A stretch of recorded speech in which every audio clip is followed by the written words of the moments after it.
What happens when a shinobi that was raised on sacrifice collides with a boy who refuses to accept sacrifice in general? You get Boruto versus Kashin Koji, and this is not a clash of ninjutsu, but instead it is a clash of worldviews and perspectives. On one side, you have a man who's born from Jiraiya's DNA, who believes that the ends, they justify the means. On the other, you have the son of Naruto and Hinata, carrying that big will of fire, who refuses to let even one innocent life be discarded. This isn't just about mentor versus student, it's about consequentialism versus idealism. It's about nature versus nurture. It's about fate versus choice.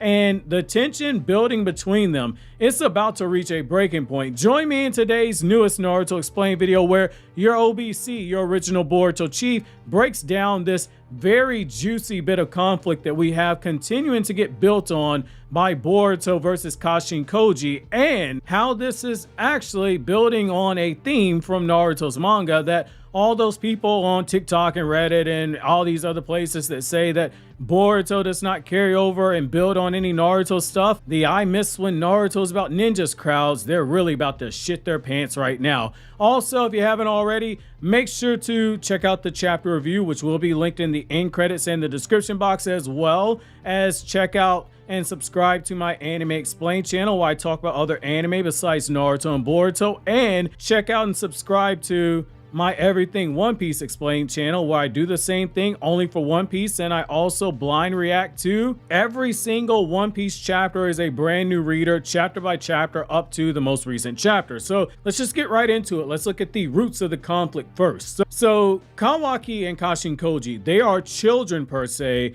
of Amado in a sense. They were shaped by his schemes and created with a clear purpose. They came up under his tutelage. Kawaki more so under Jigen, but he also interacted with Amado. That upbringing molded them into consequentialists. Their worldview is that if the end goals secure survival, sacrifices, they're basically acceptable. On the contrasting side, you have Boruto, who was raised in a household that valued every individual life. Naruto fought wars to ensure that children didn't have to be used as weapons in the future because he wanted to unite all the shinobi villages after the Fourth Great Ninja War. Naruto, despite being told by Itachi you can't do everything on your own, still went out there and tried to save every single person. Hinata, on the other hand, also embodied compassion and empathy. Boruto, in a lot of ways, he has internalized both of the great aspects of his parents. Whereas the other two have a darker, twisted morality, they're doing things for what they believe is the right reason. Boruto also has a more rosier morality. One group looks at things in the way that how they actually are, and the other one looks at things and says this is how it should be. This is why Boruto never truly saw eye to eye with Kawaki and why he's currently not seeing eye to eye with Kashin Koji. Their foundations, they are diametrically opposed. Now, for the I miss when Naruto's about ninjas crowd, this is basically building on the concept of what we were taught in the Land of Waves arc, that there's this belief that shinobi are tools. It is a continuation of that very old theme. Back in Naruto Part 1, one of the earliest themes was that there's this idea that shinobi were just tools. And it continued all the way to the final arc when you get to Zetsu, because when he manipulated the Uchiha tablet and etc. and misled the Uchiha clan for 1,000 years, that goes back to shinobi are tools. He was using shinobi as tools. Even the Akatsuki, when he was scheming to get Kaguya revived, this group of elite ninjas were being used as tools.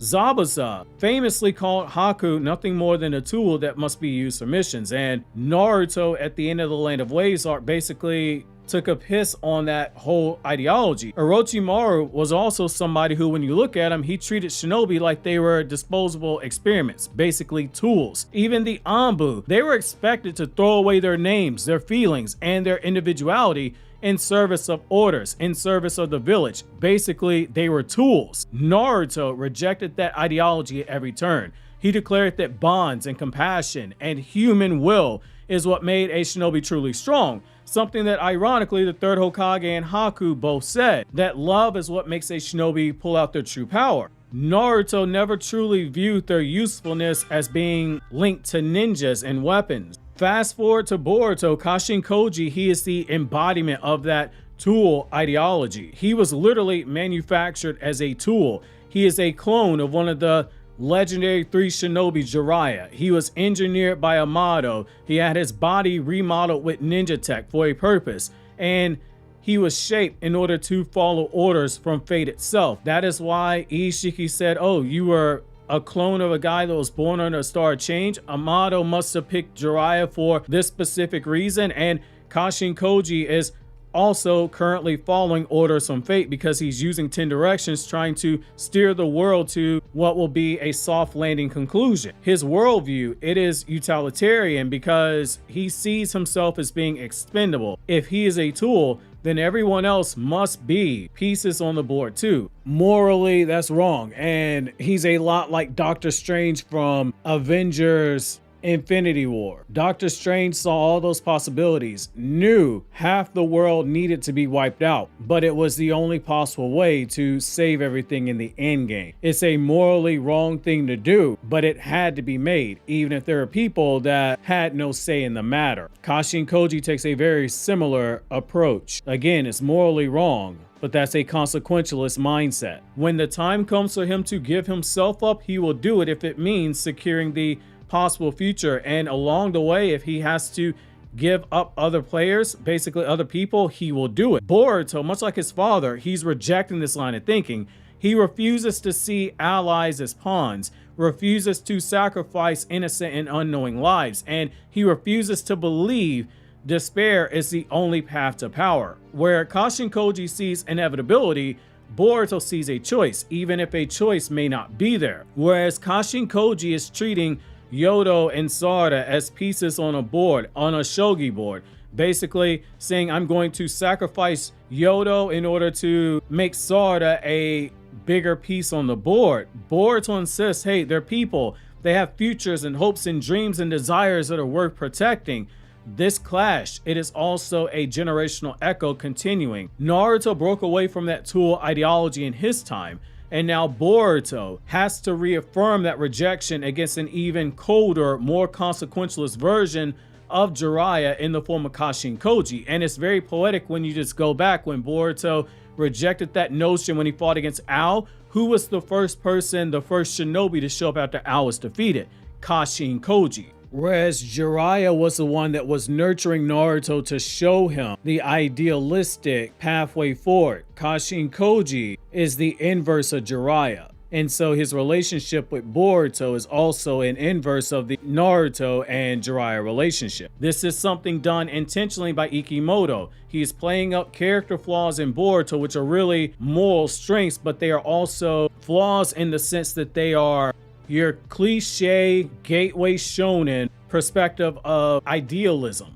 Sometimes it gets to a point where people with that type of worldview and perspective, they try to do what Naruto did during the war. Naruto said, I'm going to protect all my friends are not going to die. And yet there comes a time where a death had to be sacrificed in order to keep the most important piece on the board in play, in that case being someone like Neji. Neji was the pawn that died so that the king could live. That's the beauty of a lot of shonen writing. It shows us how we should view the world, how we should interact with the world. It shows us how we should respond when faced with the line of thinking like that. That is why we have characters like a Kashin Koji or a character like a Madara or etc. Characters who walk in that moral gray area, because it's meant to challenge the main character as well as challenge us as readers. Even though right now Kashin Koji is an ally to Boruto, when it comes to ideology, he's also the perfect antagonist of Boruto. Or rather, he is the perfect warm-up antagonist for Boruto, because ultimately he's going to clash with Kawaki in the future. Kawaki holds that same consequentialist mind state. Kawaki will destroy the entire shinobi world if it means he can secure a world where Naruto is safe.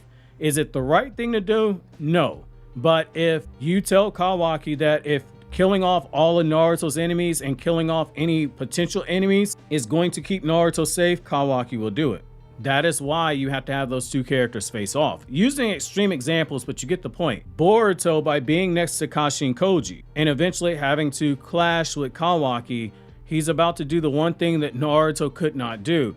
dismantle that entire line of thinking from the shinobi world. This brings me to the Hidden Stone Village incident. So when we flash back to when Boruto was 13, he was rescued. Boruto wanted Kashin Koji to use his 10 directions ability to protect more people. He's like, hey fam, like if we know the future, why don't we tell more people? And Kashin Koji refused, saying that revealing too much of the future would warp how people act, altering the timeline beyond repair. His logic was that singularities of fate, they are guardians of the stream. They're not meant to be somebody who does a complete revision. They just rewrite parts in order to secure the best outcome for humanity. This was a seed of conflict being sowed. Boruto saw wasted potential. Boruto saw what should be the moral thing to do, which is why he made it clear up front, no matter what you see in the future, I'm never going to kill Kawaki. Whereas Kashin Koji viewed it as dangerous meddling. They were always going to clash. Chapter 13 set the seeds, and chapter 16 doubled down on it. That brings me to the Yodo incident. Sarada's Mangekyo awakening, it was a miracle. It was basically everything that Tobirama explained to us about how the Uchiha clan's Kekkei Genkai works and how they gain power through their various emotions. It was forged in a moment of despair in Boruto Naruto Next Generation's chapter 80, where it was basically lightning striking in a bottle for how crazy of a perfect storm it was. Kawaki tried to kill her when she tried to protect Boruto. Boruto got the scar over the eye. Then as they're chasing after Kawaki, omnipotence happens. She gets the announcement that Naruto's dead. Mitsuki's trying to kill Boruto. Her own father is trying to kill Boruto. She's pleading for him, and the emotional weight, it broke her. She was that disappointed and that filled with despair that her Mangekyo Sharingan awakened. Kashin Koji understands this. Awakening the Mangekyo Sharingan is not rational. It is born of lightning in a bottle when it comes to the element of despair. Sarada never knew she had the Mangekyo. Telling Sarada, hey, you have Mangekyo, wasn't going to work because Sarada did not know how to tap into that power. Engineering another despair event to the degree that was even bigger than what it took to make her initially awaken the Mangekyo Sharingan. That is next to impossible, which leaves only the traditional route for how Uchiha have gained the Mangekyo Sharingan, if, keyword being if, they possess the potential, which Sarada obviously did because she awakened a Mangekyo, not just any Mangekyo, a Choco Tomo Mangekyo Sharingan, the strongest type of Mangekyo Sharingan that you can get. This is where Yodo happened. She got sent out as a sacrificial lamb. She bonded with Sarada, and then she pushed her to a breaking point when she gave her that speech, and then she died. Boruto, once he learned that this is what the team was assembled for, to him, he viewed it as basically disgusting. This was an innocent girl that was being used as fuel for another person's power. He didn't care that Kashin Koji saying, hey, we need Sarada's power in the future. When Boruto was called a brat by Kashin Koji, and Koji called him out on dismissing the idea that you have to accept necessary casualties, this basically crystallized their tension. Is it better to sacrifice one for the many or reject the sacrifice outright, even if it means risking everything? It's one of the oldest storytelling tropes that you have. If you get into a lot of superhero movies, you see that a lot. Like the most recent example I can think of from a comic book movie type of example is going back to Avengers Infinity War. Had that have been a, say, anime, Doctor Strange would be the character. It's like, hey fam, I don't care if I gotta wipe out half of the universe. It's going to lead to a reality where Thanos is killed. Everything will work out. Trust me, temporary pain for long-term gain. If that was a shonen anime, then Iron Man would be that character. It's like, I don't want anybody to die. How about you stop that? How about we find another way? That's where you see some of the conflict, and then Iron Man would sacrifice himself if that ended up being the only path possible. But again, as a gateway shonen, probably wouldn't end like that. Iron Man would have lived. You can save one person, or you can save millions of people by making a different choice. When you get into, say, Marvel Comics in Civil War II, that was one of the key conflict points of that. They had the ability to go after people that would be bad in the future and lock them up before they did anything. But that is not morally right. They have not done anything wrong yet. You're locking them up for what they could become in the future. People have the possibility to change. We're playing with that same concept now. It is a conflict that is as old as storytelling itself. This is where the consequentialism versus idealism comes into play. Kashin Koji's stance is basically pieces must be sacrificed. The shinobi world has always been built on such choices. Boruto's stance, much like his father's, is that there must always be another way. He refuses to believe that survival requires innocent bloodshed.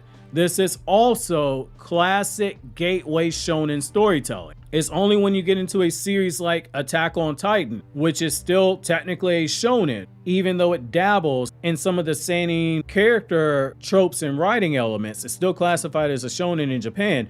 Protagonists in gateway shonen, they often break the impossible rules of their world. Naruto refused to fall into that cycle of hatred. Luffy in One Piece, he refuses the structure of the world government, the world order, and the oppressors that the world government are.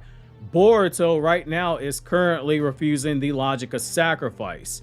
That stubbornness is why Boruto's both frustrating to Kashin Koji as well as being used as a vehicle by Ikimoto to show readers, hey, in an ideal world, this is how you view things. That is also why, for that very same reason, someone like Kawaki, for as much as I see comments of people wanting Kawaki to die, it's never gonna happen, not just because Boruto is a sequel to one of the biggest gateway shonens ever in Naruto, but also because of the message that Kawaki getting a redemption would show, which ironically is me backhanded saying because Boruto is a sequel to one of the biggest gateway shonens ever, is going to follow a similar type of approach that gateway shonen tend to follow. Now, this gets even deeper when you get into the Buddhist parallels. Kashin Koji's philosophy, it echoes the skillful means, which is a concept in Buddhism. In his mind, harsh actions are justified if they guide the timeline to salvation. He is a warped and a twisted version of a bodhisattva, willing to suffer karmic weight for the greater good. Boruto, by contrast, he reflects karuna, which is compassion, and the refusal to accept dukkha, which is suffering. He refuses to accept that is something that is unavoidable. His philosophy is that liberation comes from finding a path that spares as many people as possible. Their conflict, it mirrors samsara versus nirvana. Kashin Koji clings to the wheel of cause and effect, while Boruto, he strives to transcend it. And thematically, Boruto represents freedom from the chains of expectation, even family bonds. He's not just Naruto's son, he's carving a path beyond his father's ideals. Kashin Koji is Jiraya's genetic offspring. He is chained to some of Amado's failures, but also to Amado's programming and nurturing. If you're a longtime viewer of the channel, you know that ever since I started talking Boruto, I've been saying that Boruto is a story. It's basically a story about seeking out nirvana. Naruto is written as a story of samsara. That is why anyone that tells you Boruto's not a proper sequel to Naruto, quite frankly, does not know what the fuck they're talking about. Now, getting right into it, this is why this conflict matters. This is not just a personal grudge. It is a meta-narrative conflict. Boruto's journey is about breaking free from inherited destinies. Naruto's son, the Hokage's grandson, Hinata's son, and even Momoshiki's vessel. Kashin Koji represents the other path, one who never escaped being someone else's tool. He is Jiraya's clone. He is Amado's pawn. He is Fate's enforcer. Boruto is seeking nirvana. Kashin Koji is clinging to samsara. Their clash, it embodies the central theme of Boruto, carving your own way instead of being bound by legacy. Boruto versus Kashin Koji, it isn't just a fight, it's the heart of the story. Consequences versus ideals, freedom versus fate. A clone carrying Jiraya's shadow against a boy who is carrying Naruto's light. And the question at the core, it is timeless. Is it better to save the world no matter the cost, or to save everyone, even if the odds say what you're trying to do is impossible? In Boruto's world, the answer might decide not just who wins the battle, but who shapes the future itself. Obviously, if you enjoyed this deep dive, consider subscribing and checking out more Naruto videos like this chapter review, or click here to check out videos from other two anime channels where I talk about non-Naruto content.